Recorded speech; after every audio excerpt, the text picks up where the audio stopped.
Welcome to With Love Men, where we dig deep into what it truly means to be a man today. I'm Jake Fishbein. And I'm Nick Papadopoulos, affectionately known as Coach Nick. Together, we've led men's groups for a combined 25 years. And we've also written a novel called The Men's Group, which is soon to be released. Stay tuned. Yes, it is. And this podcast is another space in addition to the book and the Arena Men's Group, which we run, where we have real conversations about vulnerability, courage, and connection. No masks, no pretending, just honest talk about being men. Awesome, Jake. So, everybody, take a deep breath, get grounded. That's right. Take that deep breath, let it out, get grounded, step into the arena with us, and let's get rocking and a rolling. Let's do it. So, for those listeners who've been with us for a while, you know how we roll. And for those who are new, Nick and I prepare a series of questions that the others don't know about as little hot seats here Right, on our podcast. In our men's group, we do hot seats all of the time where someone gets special focus for 10, 15, 20 minutes. And right, here we like to mimic that a little bit with these right, surprise questions. right. And today we're going to be talking about men and their careers. And so I have a bunch of questions for you, Nick. I know you have a bunch of questions for me. So I'm going to kick it off here, which is kind of a two-parter. Okay. First is yes or no, and then an elaboration, which is have you ever in your life tied your worth, your self-worth to your career? Okay. And if you have, can you remember a moment where that belief really locked in and began? So are you trying to be funny? I mean, absolutely, yes. Absolutely. Uh, I absolutely um, based my identity, based my self-worth, based everything on my career. I would say up until, 2021, 2022, which is when I got diagnosed with cancer. And that event, traumatic as it may be, also the gift that it offered is that it revealed how much, right, I was tied to my identity, how much I was tied to needing or being addicted to my career, if you will, right? The title and the responsibilities and the money and how that became really the lead story and how honestly, I let me go to the second question for a moment, which is because it just popped in my head. Um, you said the moment that I realized that, okay, I'm really, addicted to Hmm. to this identity called career. I would say it happened every single time I went out, every single time I was at a barbecue or at a party or meeting people where the focus wasn't about my work or the focus wasn't Hmm. around me coaching or facilitating. And now I'm, amongst others, right, interacting, and I felt like a nobody. I felt invisible. I felt like I had nothing to offer or to contribute to the conversation or to the space. And so that was really revealing. And like any good addict, um, instead of exploring and doing something about it, I just doubled down on my work. Hmm. Or I doubled down on being in situations that allowed me to be in control where I could talk about work or I could be Coach Nick or, I could show off my expertise. I can recall a number of instances where, in conversations, I'm, completely quiet, completely disengaged, completely disconnected, right?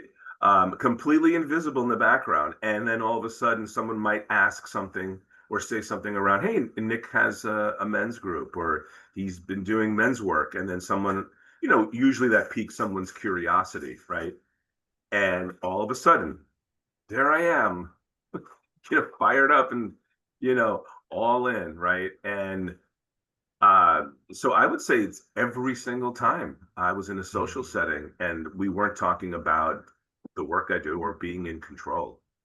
Um, Yeah, I would say that I um, really, I'll just, wrap it up with this, which is I really spent my entire adulthood, um, really attached to my self-worth, to my career, the number of promotions, the amount of money, um, and I do believe that actually led to me getting sick. I really do. Mm. I mean, I can't prove that scientifically. However,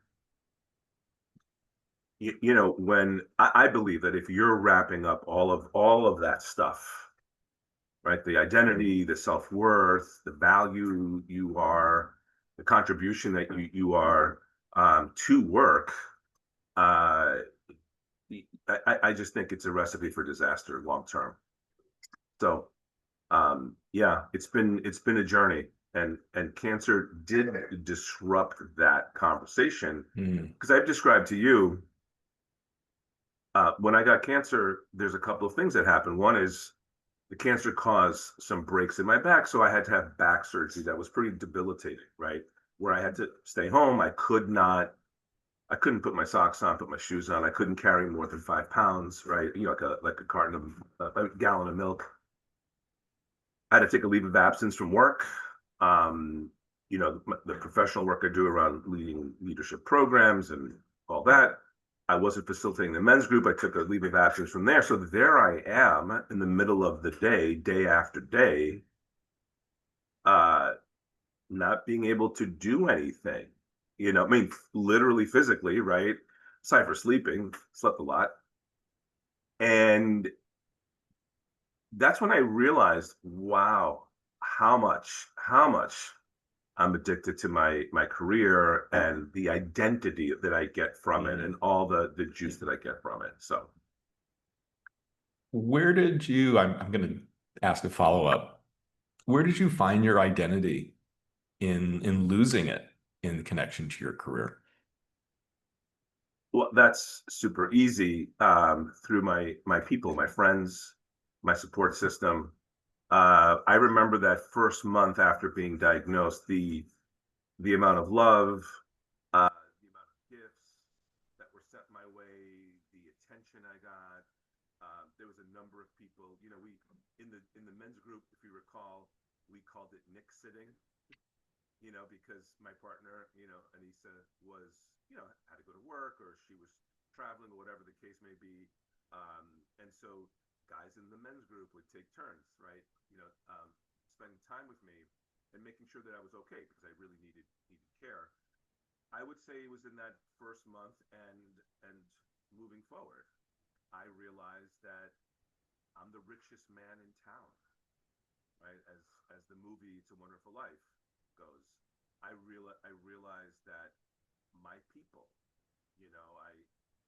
my brother-in-law coming with me every single week to my treatments, the guys in the men's group, you know, rotating and sitting with me.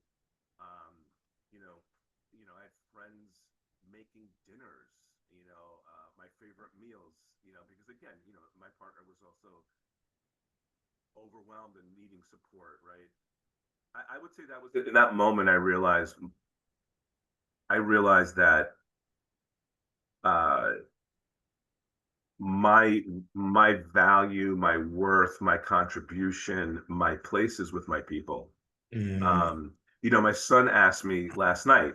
We went out. We had a date night, and he just interesting. Having this conversation today. He said, "Would you, if I gave you right now $1 million, or I gave you a million friends, which one would you take?" And he's Mm. like, "Just answer quickly." And I said, "Million friends," because with a million friends, I believe I'm going to be ridiculously wealthy in happiness, being filled up, and even monetarily, right? If I have a million friends, just like in the movie It's a Wonderful Life, everyone's gonna have your back. Yeah, So I appreciate the question. absolutely. I appreciate the depth of your answer.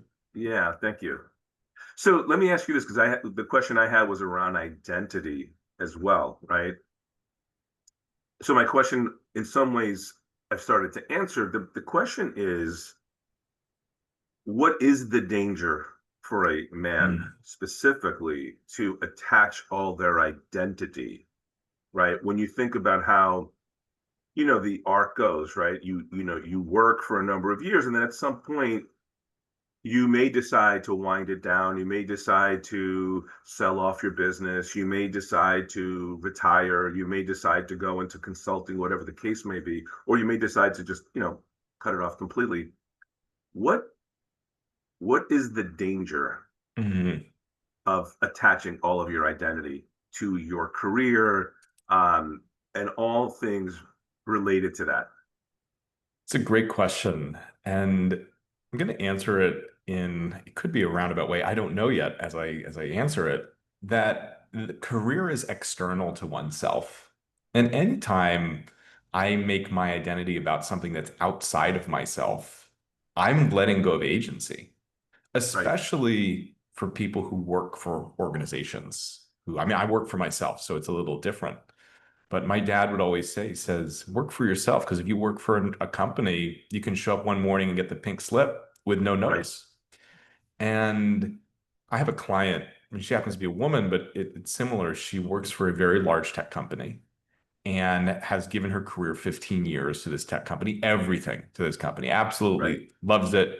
Got this big promotion in January, finally a manager. She spent all of her time managing right, and investing, and there were layoffs, and she was like, I'm safe. I'm safe from these layoffs. I'm getting amazing feedback that I'm doing a rock star job. I'm one of the rising managers. And there was another period of cutbacks in July. And right. she didn't lose her job, but there was a reorg. And suddenly she was no longer manager. She went back to an individual contributor role. Interesting. And we had a session shortly thereafter, and it was just the betrayal she felt from this organization that she'd given everything to, that her identity had become being a manager, and Right, it was taken away from her. And she couldn't do anything to reclaim it because it right, wasn't within her power to. right, And that's one of the dangers as humans, but particularly men who can put so much of their value and worth on their results, on their achievement, on their title, on their pay, that when I'm not in control of that, when someone else holds the keys to those things, it can be right, taken away very quickly. right, And when it is, what am I left with? right, I'm left with having given everything to a company that doesn't really give a shit about me. right, And it goes the same. I mean, I work for myself, but it's the same. If I attach my success, my identity to my client work, they can choose to stop working with me. right, If I attach my identity, my success to the Arena Men's Group, we could choose to shut it down tomorrow. We're not going to, but something could right, happen and 10 guys to be like, you know what? See ya, I'm gone. And right. then suddenly I'm left with, well, who am I? What am I doing? And so it's always this tricky thing. And I'm working with a male client on this now, and he's very tangible. He's very much like, I'm attaching my value to what I produce.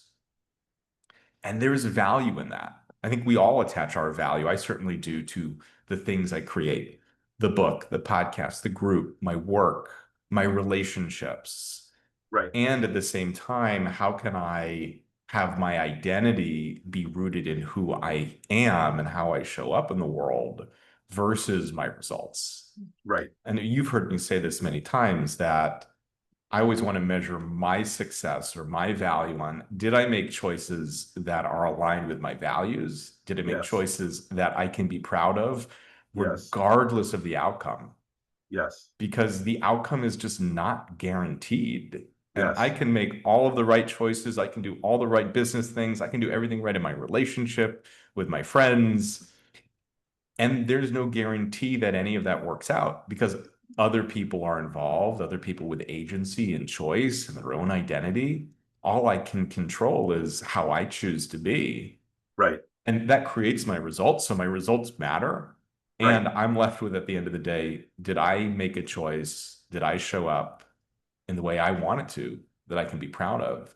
And that's the identity I want to have as that person versus I'm a coach and I do leadership development. I run a men's group and I'm a writer and I have a significant relationship and I'm someone's friend and I'm a brother and a son and all of those things that I am those, and any of those could be taken away in some, I mean, some of them, I will always be a brother. I mean, can't, I will always Right, be a son. right, right, And when I outsource my identity to things that other people have control over, I'm setting myself up for failure in some way, potentially. right. I love what you're saying, which is focusing on your core values, right? And we say that we bring ourselves everywhere. And so Mhm. if our identity becomes our core values or our purpose, right? In our groups, we talk about what's your purpose, what's your higher purpose, right? What are your two or three core values? So if we take ourselves everywhere, that then can become your identity. So that could become your Yes. identity in your relationship with your intimate partner. It can be in your business with your clients, with your kids, walking to get coffee, right? These are Yes. that can be that is. Let me ask the question: is that a solution? Is that the healthy solution as far as finding your identity? Yeah, I think so. And I'm hesitant to say healthy because everybody's different, right? Sure. And some people they struggle with the values thing. And I don't want if anybody's sitting there and being like, I don't really get it. Like it feels like too untangible. It's What like, are my what values? are my values? It's okay, but I was just thinking, I have this piece of paper here that I'm gonna have my graphic designer girlfriend make prettier. And it Well, I says it think, yeah, I think anything will be prettier than what you got there. it will be. It will be. It's It's it's a yellowed and script. aged. But this was about 5 years ago. I was doing sales for this organization called WBEX. I was selling for a coaching program that I had done. Right. And really grateful, a mentor of mine, his first advice before I went into coaching, he said, go get a job in sales and then Mm. become a coach. It's the best advice I never took. Because it was great advice, and I was so scared of being in a sales role that I just avoided Right. it. Right. Thankfully to him, he referred me to this position inside WBEX, and I got to sell a program that I had taken and felt really strongly about. Awesome. And it was the first time I was doing it. And it was hard. And there were some conversations where it's like, I don't know what I'm doing. They're not saying yes, or I Right. feel like a complete imposter. And a friend of mine said, I can't even remember what she said, or what her offer was. But I remember sitting down and just making this list I wrote at the top, who am I? And I made this list of all of these different things of who I am. Ooh, I love that. And Ooh. I've had it taped to my wall ever since as a place that I can look to when I'm feeling like an imposter or feeling unsuccessful Right. or I don't Right. get the job. I Right. don't get the client. I have a hard conversation as this place of a reminder of this is who I am. It's who I choose to be. And it's got everything from I'm an authentic, courageous, and trusting man to I'm reliable. I always show up. I make choices that I'm proud of. I trust myself. I set boundaries and stand for what I want and how I feel. I'm smart and I know what I'm doing. These Yes, you are. affirmations. Yes, I am, and so many more that that's my identity. That's who I I love it. am. I And love then it. everything else is just that's a demonstration of that. And I could be I don't know, locking lug nuts, and I would be that person. Yes, exactly. Because we take ourselves everywhere. Exactly. And if you can get grounded in what you just shared, the who I am or core values, right? Then then it doesn't matter if you're retiring from a job or if the company is downsizing, right? Or somebody beats you out for a promotion or you didn't close that big deal, right? You still are those things, Exactly. right? I have one clarification for our listeners, especially one special one out there. You said I'm going to give this who I am list that right now is handwritten, is got Mhm. coffee stains on it, to my girlfriend. Is that still the case, girlfriend? Yes, it's still the case. Okay, all right, all right, all right. Okay. No just wondering, spoilers. No spoilers. just wondering.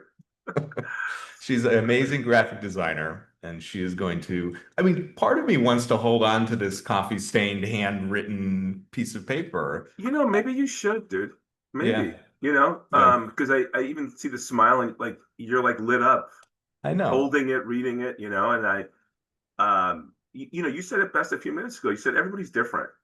Yeah, Maybe for somebody else, yes, getting a graphic designer to make it look pretty is the right thing, and maybe for you, it's how yeah, the way it and is, and maybe it's both. right? It's I think there's an opportunity for so many different things, and I would encourage anybody listening, go make that list of who you are. Yeah, that's great, dude. And if you sit there and you think, I don't know who I am, I would say go ask three Yep. people who know you, and just ask the question, who am I? Yep. Or describe me and say, don't talk about my career. Mm, that's a great homework for everybody. I think we should do that in the men's group. I was just thinking the same thing, right? Go ask three people who know you, who am I, or what's my contribution, or when you think of me, fill in the blank, right? Yep.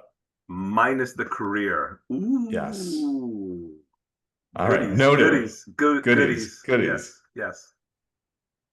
All right. So I have a question for you, and it kind of is related, I think, to what you just asked, but I want to even go deeper because you asked Okay, about what the danger is. okay. And what's the cost of success when it comes at the expense of everything else? Relationships, health, joy. So, what's the cost of putting all your eggs in the career basket, making your whole life about your career achievement on the rest of a person's life, particularly for men? But obviously, this applies to anybody who is prioritized career and achievement and results Right. over everything else. How do I want to answer this? I mean, in some ways, we've been answering the question, right?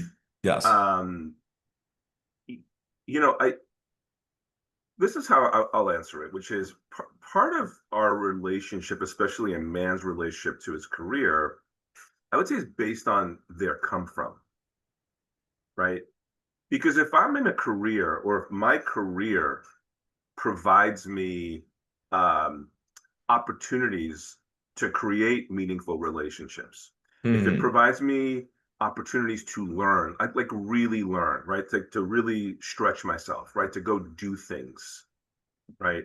Um, you, you know, if it provides me opportunities to, challenge myself, um, you know, uh, gives me an opportunity to rally a group of people, right? Rally an organization to go do something special. I worked for a large hospital system years ago, and my team and I were tasked to launch a culture of respect, right? Now, this organization had 45,000 employees, 10 different campuses in the New York City metro area. It's a hospital system, right? So you not only have 45,000 employees who could get impacted by this culture of respect, there's the patients, patient Mhm. families, the neighborhoods, right? So if your come from is, hey, I get to be self-expressed inside of my career, if I get to contribute, I get to make a difference. I get to learn about myself. It can be super healthy, right? And I Mm. really think and I say all that as simple as that may sound, because that's different than, and this is the trap that I fell into, and that's the paradigm I lived in, which is I need the validation, right? I think you referenced when you were sharing a few minutes ago about the external validation. If you're addicted to, and I use that word very deliberately, if you're addicted to the validation of, hey Nick, you did a good job. Hey Nick, you and your team are rocking and rolling here. Hey Nick, you're really smart. As you know, whenever we are seeking or depending on external validation, there's never going to be enough. There's never going to be enough evidence ever. And what happens is, especially as you progress in your career, you want that validation more and more and more. It Mm. may show up in different ways, right? It may not be the pats on the back that you got when you were 22 or 23. Maybe when you're 35, 40, it's more about being included in certain projects or being included in certain meetings or conversations, yet you're addicted to it. I find myself even now when something goes down in my organization and I'm not included. Is there something wrong with me? Mm. Now, again, since 2021, 22, as I described before, I have a different awareness and I can catch myself, right? And so I would say the biggest consequence, right, is, or the cost, I think that was really your question. The cost is constant constant disappointment because you have you have chosen to live inside of somebody else's script. You know what I mean? We're all born, well, we're all born into this world, and there's a script that we're handed. We're just handed, and depending on if you identify as a man or you identify as a woman, if you're white, if you're a person of color, if you're in India, you're in, Kansas City. I mean, no matter wherever you are, right? The economics of your family, et cetera, et cetera, et cetera, right? We're born into these scripts, and I would say the biggest cost is uh, living our lives inside of these scripts and Mm. never challenging them, never questioning them, which is really the work that we do in our groups, right? In our group, one of our most famous words or sentiments is notice. Hey, notice you do fill in the blank. Notice you don't do fill in the blank. Notice you keep bringing up, fill in the blank, right? It's really about elevating your awareness so that you can then make more conscious choices. So the cost of your identity being your career, because this script is especially for men, the script that we're born into. Now I'm talking about here in the States because that's where we've grown up in, right? I'm not going to talk about everywhere else. The script is men need to go and be successful at work. Men need to go and uh, produce in a certain way, produce a certain amount, have a certain amount of wealth in order to be an attractive partner for others, right? In order to be, um, considered, an awesome citizen, if you will, right? So the script is really, really dangerous. I mean, I Mm. could apply this to everything, right? This script of, we're supposed to do things a certain way, Yes. and you're not allowed to deviate. Otherwise, you're going to be weird. You're going to be different. You're not a real man. You're going to be an outcast. Let me ask this. In 20 years of running groups, what does that do to men? Like, what have you seen specifically, the men who've come in living that script, trapped in that script? What does it do to them? It makes them conform. And I believe conformity is soul crushing. So we talk about, our platform is called the arena, right? And the visual of the arena is, you're on, you're in the arena, you're on the arena, right? And that's where you are able to, no guarantee. Well, the guarantee is that you can influence the situation. What's not guaranteed is will you succeed or succeed in the conventional sense, right? So I would say that choosing to live inside that paradigm, that script that was handed from the previous generation and the previous generation before that handed it, right, and so on. I would say that it's soul crushing and it's also unhealthy because the script that we've been handed as men is not a healthy one. Mm. Much of how men operate or these expectations that we put on ourselves, specifically around career, tend to be unhealthy, tend to be dangerous. Again, if I describe myself, right? being addicted to the external validation, right? Needing more. And then when you don't get more, I'm the worst person in the world. I guess, this person is better, faster, whatever than I am, right? That's why I will say it over and over again. I do believe that led to me getting sick because as men, part of what also happens, to go back to your question, what happens to men when they live inside that paradigm is we also just internalize it, Yeah. right? I mean, men tend to be, sort of statistically, die younger, can be less healthier, you know. We just did a whole initiative around creating awareness around men's suicide. I mean, 34,000 men commit suicide every year. That's 3, 4 times higher than women, and it's only getting worse. That gap is even growing more, right? So yeah, it's pretty dangerous. And so my recommendation is I let to actually play on what you said about who I am, right? And getting connected to who I am or what my values are or what's important to me. Let that be the lead story and let that lead you in disrupting the script. Mm.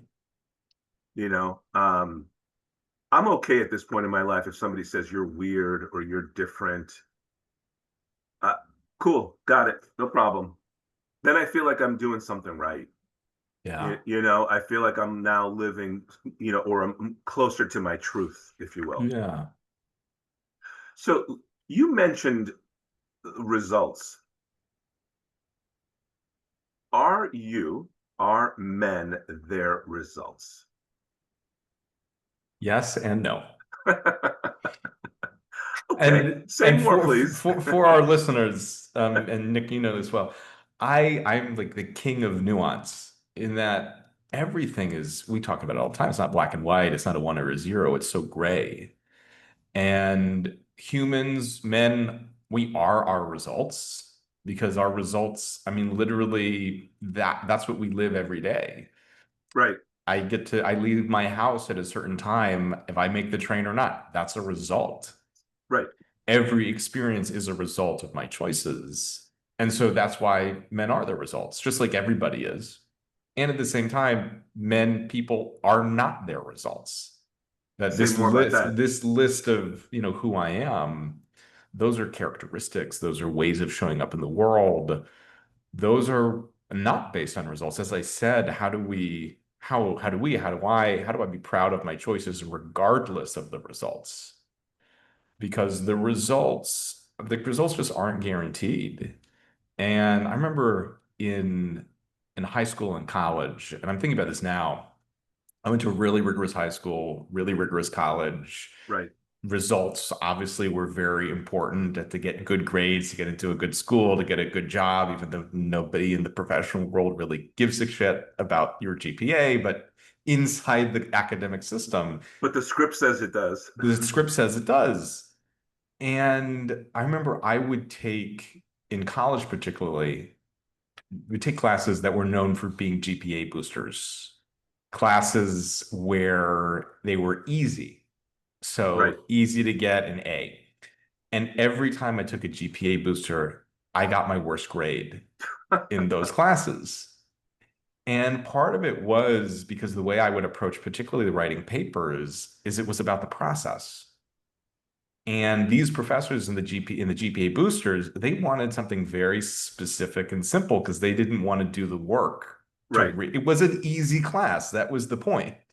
And right. I'm there like doing all of this thinking and elaborating. And I didn't get poor grades, but I didn't fulfill the actual ask of the Mm, assignment. right, right. And I got gratification, not from getting a B or a C, but from the process of writing. And Mm, so, as a history major, I got juice from the research, from the learning, yes, more than the result of the grade. yes. And that's how I think about we are and we're not our results. We're not our results because we are the process of living. The only result in our lives in many ways is death. I mean, that's the Yep, ultimate result. We are all going to die.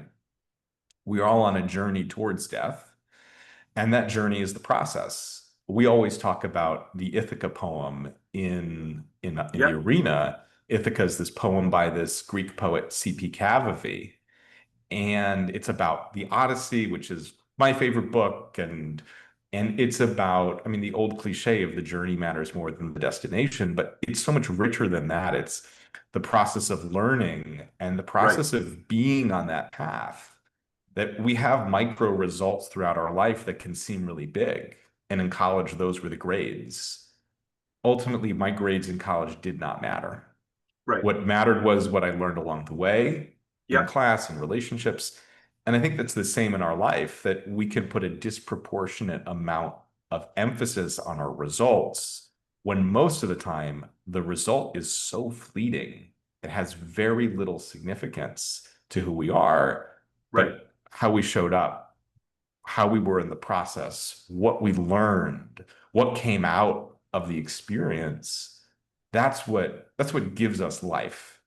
And so Absolutely. that's why I say we are our results, men are their results, and men are not their results, because it's Right. all one big soup leading towards the final result of death. Yeah. It seems like I'm just connect the dots when I was saying earlier about when a man relates to their career as a learning opportunity, right? As a way Yes. to grow personally, to grow, just to grow or to find ways to connect with people is what you're talking about, right? Is like you said, on that journey, how am I showing up? What's the weather that I'm setting? Right. When I Exactly. walk into a room or I'm in a meeting, like what's the weather that I'm setting? Oh, this is what seems like it's, and that's powerful. I mean, that's great. I mean, It, that's living, right? it's living. I was working with a client a few months ago. I just started with him, and it's a great client. Young man really wants to be in a relationship and be married. And he was saying how all of his relationships were failures because they never worked out. Yikes. That's very black and white. Very black and white. And I said to him, "What, you didn't learn anything in those relationships?" Ooh, look at you Right? dropping wisdom. But it's so common. I know, I know. And that's you talked about the script we're handed. The script we're handed is, this is what success looks like. And if it's not success, it's a failure. If the team loses the game, they've failed. Right, And we both love baseball. Baseball's 162 games. right. Successful players fail 7 out of 10 times.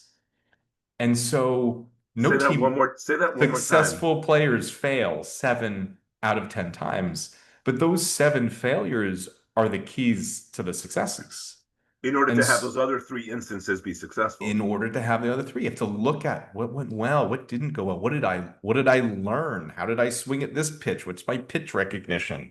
In order to win 60% of your games. I mean, Yeah, it's such an amazing metaphor for the way we live, because I think about this client and that black and white thinking, which is so common, particularly amongst men. right, And it's a way of being down on ourselves. It's a way of setting ourselves up not to succeed, and a way of justifying, well, I fail all the time, so I can't be a success. right, Versus looking at, well, how is this experience a success for me?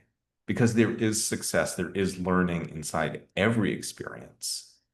And if baseball players only looked at their failures, they would hit below the Mendoza line, which is I think like right, 192 or something.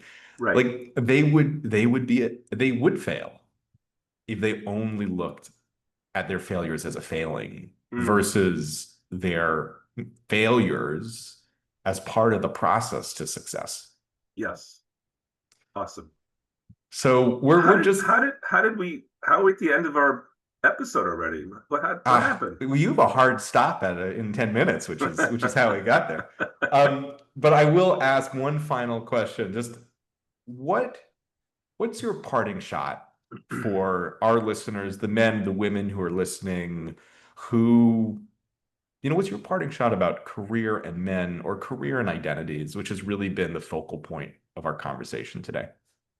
I would I'll start with since I'll let me say it differently. I'll end with the way I started, which around script, right? That we are born into a script.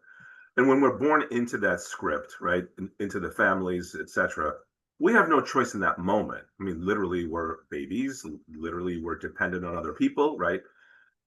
The good news is that our listeners are in a place where they can make choices. And so, my invitation is to get connected to what are the things in your overall life that fill you up, including inside of your career, right?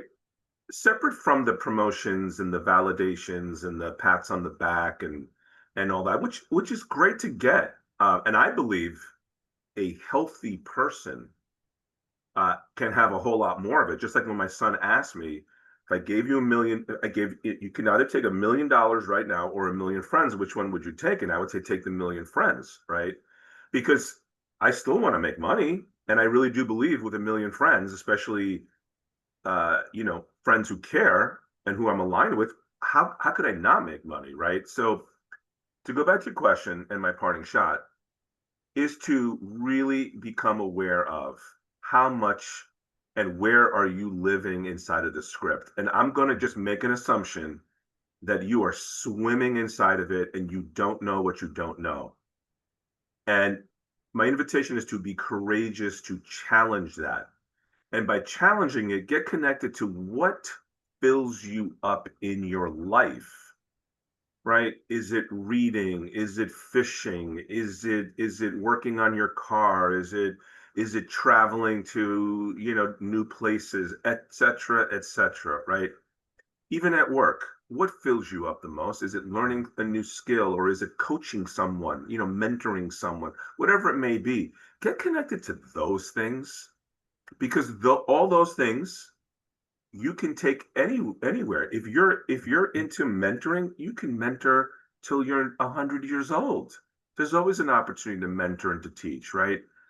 So get connected to what just fills you up, man, and makes you happy. Because when we're addicted to the result of looking good, or we're addicted, or I'm addicted to the external validation of needing to be included in a project or to lead a project, I can't take that everywhere with me. How about you, Jake? For me, I'll make it short and sweet, which is I just had it. What was it? Um, mm, Make the choices that you'll be proud of, Hmm, regardless of the outcome.